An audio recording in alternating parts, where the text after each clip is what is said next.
वो तमाम स्टूडेंट्स जो बैरून मुल्क स्कॉलरशिप्स के ऊपर जाना चाहते हैं, तो उनका सबसे जो बुनियादी सवाल होता है वो ये होता है कि करंटली कौन से ऐसे स्कॉलरशिप्स हैं जो ओपन है। तो आज की इस वीडियो में मैं 10 ऐसे स्कॉलरशिप्स आपको बताऊंगा जो करंटली ओपन है, और ये वो स्कॉलरशिप्स हैं जो पाकिस्तानी स्टूडेंट्स के लिए इंतहाई इंपॉर्टेंट है। और इसमें पाकिस्तानियों की एक अच्छी खासी तादाद सेलेक्ट होती है, या पाकिस्तानियों के हाई चांसेस हैं यहाँ पे सेलेक्ट होने के। तो ये मेरी तरफ से आप लोगों के लिए हाईली रिकमेंडेड स्कॉलरशिप्स हैं। तो अगर आप लोग बैरून मुल्क जाना चाहते हैं, वो भी स्कॉलरशिप के ऊपर, तो आपको इनमें से किसी एक स्कॉलरशिप में लाजमी अप्लाई करना चाहिए। और आप में से वो तमाम स्टूडेंट्स जिन्होंने 12वीं पास कर रखी है और अब्रॉड वो बैचलर के लिए जाना चाहते हैं, तो उनके लिए 2 से 3 ऐसे स्कॉलरशिप बताऊंगा जिनमें उनके हाई चांसेस हैं सेलेक्ट होने के। और इसके साथ साथ हम मास्टर्स और पीएचडी वालों के जो स्कॉलरशिप्स अवेलेबल हैं वो भी सारे डिस्कस करेंगे। होपफुली कि आपके सारे ही सवालात इस वीडियो में डिस्कस हो जाएंगे, लेकिन फिर भी अगर आपके कोई सवालात रह जाएं या मेरे से डायरेक्ट बात करना चाहें, तो उसका तरीक़ाकार मैं वीडियो के लास्ट में वाज़ह कर दूंगा। चलते हैं वीडियो की जानब। सबसे पहला स्कॉलरशिप जो मैं आपको रिकमेंड करने जा रहा हूँ वो है बरनोई दारुल इस्लाम गवर्नमेंट स्कॉलरशिप। अब ये एक सरकारी स्कॉलरशिप है जो बरनोई दारुल इस्लाम कंट्री है उसकी तरफ से ये आप लोगों को दिया जाता है। अब जिसको इस कंट्री के बारे में नहीं पता वो जाके गूगल कर सकता है, इसके बारे में मालूमात हासिल कर सकते हैं। और इस स्कॉलरशिप के लिए बैचलर, मास्टर्स, पीएचडी तीनों तरह के स्टूडेंट्स अप्लाई कर सकते हैं। और ये स्कॉलरशिप अभी करंटली ओपन है और इसमें जो लास्ट डेट अप्लाई करने की वो 15 फरवरी 2026 है, यानी अभी आपके पास काफ़ी टाइम पड़ा है इसमें अप्लाई करने के लिए। इस स्कॉलरशिप की जो सबसे आला बात है वो स्कॉलरशिप्स के बेनिफिट्स हैं। मैं थोड़े से आपको इसके बेनिफिट्स के बारे में आपको मालूमात देता हूँ, देन फर्दर बाकी चीज़ें जो हैं वो आपके साथ शेयर करता हूँ। अब बेनिफिट्स में देखें तो एक तो मैं आपकी स्क्रीन के सामने सारे ये बेनिफिट्स दिखा रहा हूँ, तो इनमें से मैं आपको सम चीज़ें बताऊँगा, बाकी सारी चीज़ें नहीं एक्सप्लेन करूँगा, तो आप अपना स्क्रीनशॉट लेके सारी चीज़ें पढ़ सकते हैं। फर्स्ट ऑफ ऑल ये है कि यहाँ पे जो आप लोगों को बेनिफिट्स देखने को मिलते हैं, एक तो ये फुली फंडेड है, यानी आपको किसी किस्म की वहाँ पे कोई फ़ी नहीं देनी पड़ेगी, आपकी अकोमोडेशन फ्री होगी, और आप लोगों को इकॉनमी क्लास में जो टिकट है वो दी जाएगी, यानी आपके आने और जाने के जो अखराजात हैं वो इसी स्कॉलरशिप में कवर होंगे। उसके साथ साथ जो यहाँ पे आपको मंथली स्टाइपेंड मिलेगा वो $500 होगा, जो कि एक बड़ी हैंडसम अमाउंट है। और उसके साथ साथ आपको खाने के पैसे अलग से मिलेंगे जो कि $150 है। और उसके साथ आपको सालाना किताबों का अलाउंस भी मिलेगा जो कि $600 है। तो अगर आप ज़रा इनको कैलकुलेट करें तो ये एक बड़ी हैंडसम अमाउंट बनती है। ना सिर्फ ये, बल्कि आप जितनी ड्यूरेशन के लिए वहाँ पे स्टे करेंगे, लेट्स सपोज दैट अगर आप बैचलर के लिए वहाँ जाती हैं तो 4 साल वहाँ पे आप स्टे करेंगे, तो उन 4 सालों के ड्यूरिंग आपके साथ जो भी आपका सामान जमा होगा तो उनको आपने अपने मुल्क में वापस लेके आना होगा। तो आप लोगों के लिए जो सेकंड कंडीशन है, आप पाकिस्तान उस कंट्री रीजन में लाइक करता है, उसमें आपको $500 जो है वो अलहदा से दिए जाएंगे। अब ये वो बेनिफिट्स हैं जो देखते हुए मैं आप लोगों को कहता हूँ कि आप लोगों को लाजमी इस स्कॉलरशिप में अप्लाई करना चाहिए। अब यहाँ पे जो रिक्वायर्ड डॉक्यूमेंट्स हैं वो वही डॉक्यूमेंट्स हैं जो आपको हर एक स्कॉलरशिप के लिए चाहिए होते हैं। Number 1, passport. पासपोर्ट इंतहाई ज़रूरी है। पासपोर्ट के बगैर आप आलमोस्ट किसी स्कॉलरशिप में अप्लाई नहीं कर सकते। एक ऐसा स्कॉलरशिप मैं आपको बता दूंगा जहाँ पे आप विदाउट पासपोर्ट भी अप्लाई कर सकेंगे, वो वीडियो के लास्ट में बताऊँगा। अभी जो स्कॉलरशिप जितने भी मैं बताऊँगा उसमें तमाम इस पासपोर्ट आपको ज़रूरी होगा। तो लिहाजा अगर आप अब्रॉड जाना चाहते हैं तो अपना पासपोर्ट लाजमी बना लें। उसके बाद जो दूसरा इंपॉर्टेंट डॉक्यूमेंट है वो आपकी सीवी है, और ये भी एक इंतहाई इंपॉर्टेंट डॉक्यूमेंट है। बहुत सारे बच्चे जो हैं इसको बड़ी गैर संजीदगी से डील करते हैं। सीवी आपको रिप्रेजेंट कर रही होती है वहाँ पे, यानी आप में क्या चीज़ है, क्यों वो आपको सिलेक्ट करें, वो आपकी सीवी ही वहाँ पे तयन करती है। तो लिहाजा सीवी पे आपने अपनी एफर्ट्स डालनी है। यूरोप पास में सीवी होनी चाहिए जो कि यूरोपीय यूनियन की ऑफिशियल वेबसाइट से बनती है। अगर तो वो आपको नहीं बनाने आती तो यूट्यूब पर काफ़ी मटेरियल मौजूद है, वहाँ से देख के आप बना सकते हैं। अदरवाइज़ अगर आप इसके लिए एक प्रोफेशनल सीवी बनाना चाहते हैं और आपको ये है कि आपको कोई बंदा बना दे, तो इसके लिए आप मेरी टीम से भी रब्ता कर सकते हैं, तो वो भी आपको ये सीवी की सर्विसेज प्रोवाइड कर देंगे। लेकिन मेरी रिकमेंडेशन आपको यही है कि आप अपनी सीवी खुद तैयार करें, इसमें खुद एफर्ट्स डालें। लेकिन वो तमाम स्टूडेंट्स जिनके पास लैपटॉप नहीं है या वो खुद एफर्ट्स डालना नहीं चाह रहे, किस वजह से बिज़ी हैं, कोई और मसरूफियत की वजह से, तो उनके लिए हम भी ये सर्विसेज प्रोवाइड कर रहे हैं। उसके अलावा तमाम स्टूडेंट्स के पास एक अच्छी स्टेटमेंट ऑफ पर्पस होनी चाहिए, यानी मोटिवेशनल लेटर आपके पास होना चाहिए, और वो नॉन एआई जनरेटेड होना चाहिए। ये बात बड़ी ज़रूरी है क्योंकि बहुत सारे बच्चे हैं वो एआई से लिखवा के वहाँ पे पेस्ट कर देते हैं, तो वो आपकी सबसे पहला वही आपके लिए रीज़न बन जाती है आपकी एप्लीकेशन को रिजेक्ट करने की। तो लिहाजा ये गलती आपने नहीं करनी। और इसके अलावा जो बच्चे पीएचडी में अप्लाई कर रहे हैं या इवन तो मास्टर्स में भी जो जा रहे हैं, तो उनके पास एक रिसर्च प्रपोजल होना चाहिए। अगेन मैं इस बात के ऊपर बड़ा ज़ोर देता हूँ अपनी हर वीडियो में कि अपना एक रिसर्च प्रपोजल बनाएं। हर बच्चे के पास अपना एक रिसर्च प्रपोजल होना चाहिए। अगर नहीं बनाना आता, अनफॉर्चुनेटली पाकिस्तान में रिसर्च जिस तरह से बच्चों को करवाई जाती है, बच्चों को बनाने भी नहीं आता। और बहुत सारी यूनिवर्सिटीज़ ऐसी हैं, ऑलमोस्ट 90% ऐसे इदारे हैं जो बैचलर में किसी किस्म की कोई रिसर्च करवाते भी नहीं हैं, तो बच्चों को इसकी सिंपल नो हाउ भी नहीं होती कि बनाना कैसे है। तो इसके लिए भी मैं आपके लिए यही एक सोल्यूशन दे सकता हूँ कि आप मेरी टीम से रब्ता कर लें। तो हमने कुछ प्रोफेशनल्स हायर कर रखे हैं, तो ये सर्विसेज हम आपको प्रोवाइड कर देंगे, लेकिन रिकमेंडेड यही है कि आप खुद बनाएं, क्योंकि जो चीज़ आप खुद बनाएंगे वो आपको उसके बारे में नॉलेज भी होगा, वो आपके लिए आगे बेनिफिशियल भी रहेगी। तो लिहाजा आप कोशिश करें कि आप खुद बनाएं, लेकिन अगर आप नहीं बन पाता, आपसे ये आपको बनाने नहीं आता, तो इसमें भी हम आपकी ये हेल्प आउट कर सकते हैं।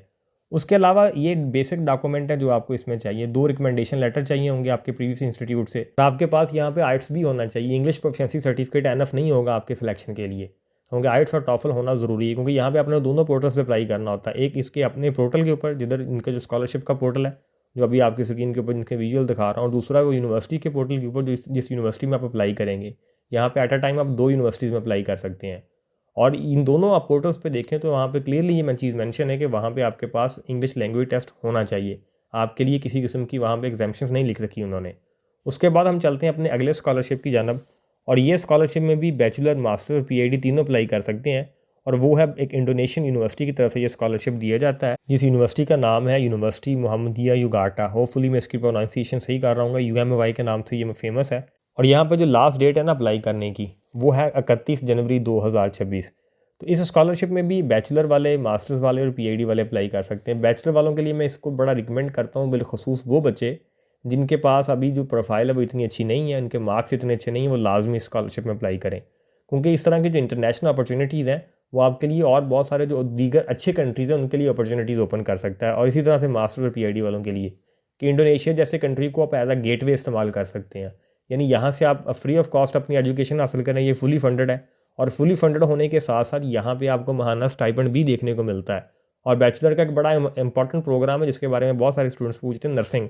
तो नर्सिंग की स्कॉलरशिप यहाँ पे मौजूद है। तो वो बच्चे जो नर्सिंग की तरफ जाना चाहते हैं, या बाकी भी जो मजमून है वो मैं सारे ये दिखा रहा हूँ, अगर आप इनमें से किसी भी एक प्रोग्राम में इंटरेस्टेड है तो आप यहाँ पे अप्लाई कर सकते हैं। यहाँ पे ये 8 सेमेस्टर लिखा हुआ है, तमाम प्रोग्राम बैचलर वालों के लिए हैं। और उसके अलावा नीचे जो मास्टर्स के प्रोग्राम है वो भी मैं आपको दिखा देता हूँ। अगर आपका इनमें से कोई भी प्रोग्राम में इंटरेस्ट है और आपकी प्रोफाइल इतनी अच्छी नहीं है, तो आपको लाजमी यहाँ पे अप्लाई करना चाहिए। बाकी यहाँ पे जो डॉक्यूमेंट्स में किसी किस्म का आइट्स और टॉफल नहीं चाहिए, आप इंग्लिश प्रोफिशिएंसी सर्टिफिकेट पे ही यहाँ पे अप्लाई कर सकते हैं। और आपके पास CV होनी चाहिए, पासपोर्ट होना चाहिए, और बाकी भी डॉक्यूमेंट जो मैंने आपको ऑलरेडी बता दिए हैं। इसके बाद जो हम तीसरा स्कॉलरशिप में आप लोगों के साथ डिस्कस करना चाह रहा हूँ वो जापान की तरफ से है। अब जापान एशिया में अगर आप देखें और एजुकेशन के अतबार से देखें और बिलखसूस स्कॉलरशिप्स के पॉइंट ऑफ व्यू से देखें तो one of the best option है। अब जापान का एक बड़ा मशहूर ज़माना स्कॉलरशिप है मैक्स्ट। उनकी एप्लीकेशंस अभी ओपन है यूनिवर्सिटी ट्रैक पे। वहाँ पे 2 ट्रैक होते हैं, एक होता है एम्बेसी ट्रैक और एक होता है यूनिवर्सिटी ट्रैक। अब यूनिवर्सिटी ट्रैक की वहाँ पे एप्लीकेशंस ओपन है, जिसमें 2 यूनिवर्सिटी सरफेस में नाम लेना चाहता हूँ। सबसे पहली यूनिवर्सिटी है जिसमें आपको बेशुमार प्रोग्राम देखने को मिलते हैं, वो कंसाई यूनिवर्सिटी है, और दूसरी है योकोहामा। कंसाई यूनिवर्सिटी में जो लास्ट डेट है एप्लीकेशन सबमिट करने की वो 20 जनवरी है, और जो योकोहामा यूनिवर्सिटी है उसमें जो लास्ट डेट है अप्लाई करने की वो 7 जनवरी से लेकर 22 जनवरी तक है। इट मीन्स कि उनके कुछ प्रोग्राम की जो डेडलाइन है वो 7 जनवरी है, कुछ की 22 तक भी मौजूद है। तो वो आपने अपने प्रोग्राम्स के हिसाब से अपनी डेट देखनी होगी। अब इन दोनों यूनिवर्सिटीज़ में अप्लाई करने का प्रोसीजर ये है कि आपने यहाँ पे पहले एक्सेप्टेंस लेटर लेना होता है प्रोफेसर से, और यहाँ पे किसी किस्म का आइट्स और टॉफल नहीं दरकार, विदाउट आइट्स एंड टॉफल ही आपने अप्लाई करना होता है। लेकिन सबसे जो की डॉक्यूमेंट है वो आपके पास एक्सेप्टेंस लेटर होना है। एक्सेप्टेंस लेटर के लिए आपको प्रोफेसर्स को ईमेल्स करनी पड़ती हैं, लेकिन यहाँ पे जो मेन चीज़ ये है कि आपने ईमेल करके प्रोफेसर से डायरेक्ट एक्सेप्टेंस लेटर तलब नहीं करना, बल्कि आपने ईमेल करके उनसे एक ऑनलाइन मीटिंग की दरख्वास्त करनी है। और हर एक प्रोफेसर को ईमेल नहीं करनी, सिर्फ उन्हीं लोगों को करनी है जो आपके रेलिवेंट है। और ईमेल के लिए आपके पास 2 चीज़ें होना बड़ी ज़रूरी हैं। एक आपके पास CV जो कि यूरोप पास में होनी चाहिए, और दूसरी आपके पास एक रिसर्च प्रपोजल होना ज़रूरी है। ये मास्टर्स और PhD वालों के लिए स्कॉलरशिप है, तो लिहाजा यहाँ पे बैचलर वालों का कोई सीन नहीं है। तो मास्टर्स और PhD दोनों के पास एक रिसर्च प्रपोजल होना चाहिए, और उसी प्रपोजल की जो स्लाइड्स वगैरह बना के आपने, अगर आपके साथ प्रोफेसर आमादा होता है ऑनलाइन मीटिंग पे, तो वहाँ पे आपने उसको रिप्रेजेंट करना होगा। तो ये आप लोगों के लिए ज़रूरी है। और फिर आपको प्रोफेसर अगर आप में इंटरेस्टेड होगा तो फिर वो आपको एक्सेप्टेंस लेटर देगा, और देन फिर आपने यूनिवर्सिटी में डॉक्यूमेंट्स के साथ इसको सबमिट करना होगा। और ये डेट्स बड़ी इंपॉर्टेंट है। उसके अलावा जो अगला कंट्री है वो बहुत सारे लोगों के लिए एक बड़ा अहम कंट्री है, वो है कतर। अब कतर एक ऐसा कंट्री है जिसमें हर साल पाकिस्तानियों की एक बड़ी तादाद अप्लाई करती है और सिलेक्शन भी काफ़ी लोगों की होती है। लेकिन कतर में जो ज़्यादातर यूनिवर्सिटीज़ हैं उसमें हर यूनिवर्सिटी की एप्लीकेशन फ़ी होती है। लेकिन कतर में अभी 2 ऐसी यूनिवर्सिटीज़ ओपन है जिनमें से एक की तो एप्लीकेशन फ़ी है, लेकिन दूसरी ऐसी यूनिवर्सिटी है जिसमें किसी किस्म की कोई एप्लीकेशन फ़ी भी नहीं है। तो पहली यूनिवर्सिटी जो मैं आपको बताना चाह रहा हूँ वो है दोहा इंस्टीट्यूट। अब ये जो यूनिवर्सिटी है दोहा इंस्टीट्यूट, ये लोकेटेड है दोहा में। अब दोहा आपको पता ही है कतर का क्या है, और अगर आप कतर ही जाना चाहते हैं और कतर में अगर आपका दाखिला दोहा में हो जाए तो इससे बेहतर और क्या हो सकता है। तो यहाँ पे किसी किस्म की कोई एप्लीकेशन फ़ी नहीं है। लेकिन यहाँ की जो लास्ट डेडलाइन है, डेट अप्लाई करने की, वो 15 जनवरी है।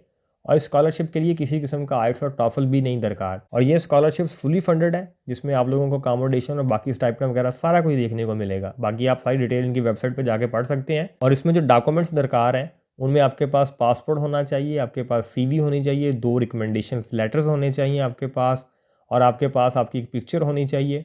और ख़ास तौर पर जो सबसे इंपॉर्टेंट डॉक्यूमेंट इसके लिए कि आपके पास एक मोटिवेशनल लेटर या स्टेटमेंट ऑफ पर्पस होनी चाहिए। अब ये आपने बड़ी केयरफुली इसके लिए बनानी है। तो अगेन, अगर आप लोग कतर के लिए अप्लाई करना चाहते हैं, या जितने भी मैं स्कॉलरशिप्स को बयान कर रहा हूँ, बहुत सारे लोगों के ये सवाल होंगे कि सर हम आपके थ्रू अप्लाई करना चाहते हैं। तो अगेन एंड अगेन ये व्हाट्सएप नंबर मैं आपकी स्क्रीन के ऊपर चला रहा हूँ। अगर आप इनमें से किसी भी स्कॉलरशिप में हमारे थ्रू अप्लाई करवाना चाहते हैं तो तमाम स्कॉलरशिप में हम अप्लाई कर रहे हैं, लेकिन रिकमेंडेड ये है कि आप अपना अप्लाई खुद करें, क्योंकि ये कोई इतनी बड़ी रॉकेट साइंस नहीं है। हम सर्विसेज उन बच्चों के लिए प्रोवाइड करते हैं जिनके पास टाइम नहीं है, जिनके पास कोई ऐसा एक्सपीरियंस नहीं है। तो लिहाजा आप अपनी ज़ाती खुद एफर्ट्स कर सकते हैं। तो लाजमी पहली फर्स्ट प्रायोरिटी यही कि आप खुद अप्लाई करें। लेकिन अगर आप नहीं कर सकते तो देन फिर हम अपनी सर्विसेज ये प्रोवाइड आप लोगों के लिए कर रहे हैं। बाकी कतर की इस यूनिवर्सिटी में ये प्रोग्राम है, ये लिमिटेड से हैं। ये मैं प्रोग्राम आपके सामने रिप्रेजेंट कर रहा हूँ। ये बिलखसूस जिन बच्चों के पास आर्ट्स रेलिवेंट डिग्री हैं उनके लिए तो यहाँ पे काफ़ी ऑप्शंस हैं। तो ये आप प्रोग्राम देख लें, या आपके दोस्त का किसी इसमें रेलिवेंट कोई डिग्री है, आपके फैमिली मेम्बर की है, तो उसके साथ ये लाजमी स्कॉलरशिप शेयर करें। और दूसरी जो कतर की यूनिवर्सिटी है उसमें प्रोग्राम की तादाद इससे ज़्यादा है, लेकिन वहाँ पर एप्लीकेशन फ़ी है वो 250 कतरी रियाल, जो पाकिस्तानी लमसम 17-18 हज़ार बन जाएगा। बाकी आप उसको गूगल करके देख लें कितने बनते हैं। उसमें डॉक्यूमेंट सारे सेम यही चाहिए। वहाँ भी विदाउट आइट्स टॉफल आपका अप्लाई हो जाएगा और सिलेक्शन भी हो सकती है। लेकिन वहाँ भी अगेन एंड अगेन आपके पास एक अच्छा मोटिवेशनल लेटर या स्टेटमेंट ऑफ पर्पस होना चाहिए, और बाकी वही डॉक्यूमेंट है जिसमें दरकार है। लेकिन वहाँ पे जो रिकमेंडेशन लेटर्स हैं वो 3 चाहिए वहाँ पे। तो ये बात आपने अपने माइंड में लाजमी रखनी है। इससे अगला कंट्री जिनके स्कॉलरशिप कुछ यूनिवर्सिटीज़ के अभी ओपन है और कुछ के अभी होने जा रहे हैं, वो है टर्की। अब टर्की एक ऐसा कंट्री है जिसका सबसे जो मशहूर स्कॉलरशिप है टर्की बर्सलारी स्कॉलरशिप, वो ओपन होने जा रहा है 10 जनवरी से। अगर आप टर्की जाना चाहते हैं तो इसके ऊपर मैंने एक बड़ी डिटेल्ड वीडियो बना रखी है कि आप किस तरह से वहाँ पे अगर पैसों के जोर पे जाना चाहते हैं, यानी डायरेक्ट विदाउट स्कॉलरशिप जाना चाहते हैं, तो क्या तरीक़ाकार है, कौन कौन से स्कॉलरशिप्स होते हैं, किस स्कॉलरशिप के लिए कोई एंट्री टेस्ट नहीं होता। इवन दो वो बच्चे जिन्होंने बैचलर के लिए वहाँ जाना है उनके कम नंबरों के साथ वहाँ कैसे दाखिला मुमकिन है। तो इस वीडियो का लिंक मैं डिस्क्रिप्शन में दे दूँगा। अगर आपकी टर्की डेस्टिनेशन है तो एक परफेक्ट वीडियो आप लोगों के लिए, तो वीडियो जाके लाजमी देख लें। लेकिन करंटली टर्की में जो स्कॉलरशिप्स ओपन है उनकी एक यूनिवर्सिटी है प्राइवेट सेक्टर की, जो कि इस्तांबुल में लोकेटेड है। और इस्तांबुल जाने का बहुत सारे लोगों का ख्वाब होता है, क्योंकि वो one of the beautiful city है टर्की का। अब इनकी यूनिवर्सिटी है जो कादर हास, इसमें अभी जो स्कॉलरशिप ओपन है वो इस तरह से है कि कादर हास की जो वैसे फ़ी है, जहाँ अगर आप वहाँ पर पैसे दे के पढ़ें तो वो तकरीबन $6000 के करीब है। तो वो आपकी सारी की सारी माफ़ हो जाएगी अगर आप इस स्कॉलरशिप के लिए सिलेक्ट होते हैं। लेकिन जो बाकी अखराजात होंगे, आपकी एयर टिकट वगैरह या आपके वहाँ पे रहायश के जो अखराजात हैं, वो आप लोगों को खुद बियर करने पड़ेंगे। अब टर्की कोई इतना एक्सपेंसिव कंट्री नहीं है कि आप खुद बियर कर ना सकें। अगर आपको वहाँ पे किसी किस्म की कोई ये यूनिवर्सिटी की फ़ी ना देनी पड़े तो इतनी बड़ी ये कोई मसला है नहीं, क्योंकि टर्की एक गेटवे है। आप अगर वहाँ चले जाओ तो वहाँ से और बहुत सारे नए रास्ते आपके लिए खुल सकते हैं। तो वो स्टूडेंट जिनके नंबर कम है, जिनकी प्रोफाइल कमज़ोर है, तो without आइट्स without any application fee आप इस यूनिवर्सिटी को टारगेट कर सकते हैं। तो यहाँ पे अभी एडमिशन ओपन है। यहाँ पे जो सबसे की डॉक्यूमेंट है जो आपकी सिलेक्शन में बड़ा अहम रोल अदा करेगा, अगेन वो एक मोटिवेशनल लेटर है। तो यहाँ बैचलर, मास्टर, PhD तीनों तरह के स्टूडेंट्स अप्लाई कर सकते हैं। बाकी अगर आप फुली फंडेड स्कॉलरशिप पे जाना चाह रहे हैं टर्की में, कि आपको कुछ देना ना पड़े, इवन तो एयर टिकट के पैसे भी यूनिवर्सिटी वाले दें, तो उसके लिए जो सबसे बेस्ट स्कॉलरशिप है टर्की का, वो टर्की बर्सलारी स्कॉलरशिप, वो 10 जनवरी से ओपन होने जा रहा है। और आप लोगों को उसके ऊपर वीडियो भी डिटेल और भी मिल जाएगी कि अप्लाई कैसे करना है। इससे अगला कंट्री जो मैं आपको रिकमेंड करने जा रहा हूँ वो यूरोप का सबसे मशहूर कंट्री है और आजकल पाकिस्तानियों के यहाँ वो खासा इंपॉर्टेंट है, और वो है फ़्रांस। अब फ्रांस में 2 तरह के स्कॉलरशिप्स अभी ओपन है, या 2 यूनिवर्सिटीज़ के स्कॉलरशिप अभी ओपन है, और ये दोनों स्कॉलरशिप्स मास्टर्स और PhD के हैं।